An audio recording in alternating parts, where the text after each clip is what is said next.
La campagne fait peu de bruit à l'étranger, pourtant les Irlandais votent pour élire leur président ce vendredi.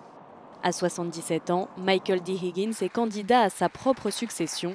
Connu pour ses positions féministes et progressistes, il est aujourd'hui encore très populaire et par grand favori de ce scrutin, 7 ans après sa première élection.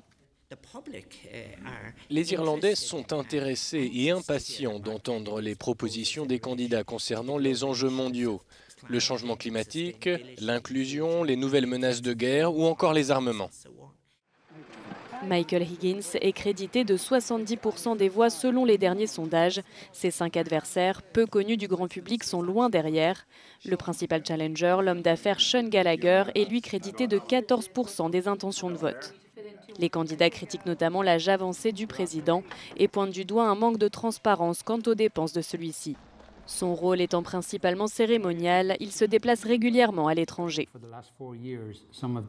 Au cours des 4 dernières années, une partie de ces fonds n'a pas été soumise à un audit. Ces dépenses extravagantes sont inacceptables. Il existe une culture de l'extravagance liée à la présidence. Nous avons besoin de clarifications à ce sujet. Il faut que les dépenses soient rendues publiques, et ce pas après l'élection. Il nous les faut tout de suite. Malgré ces critiques, rien ne semble pouvoir faire trembler le chouchou des Irlandais dans les urnes. Le président est très populaire, il est au-dessus de la politique et beaucoup de gens diraient qu'il est au-dessus des critiques également, car en fait il a des pouvoirs très limités. Il n'est donc pas critiqué de la même manière que le gouvernement.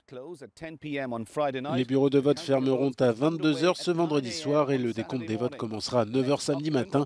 Le prochain occupant du palais présidentiel derrière moi devrait être connu samedi en fin d'après-midi.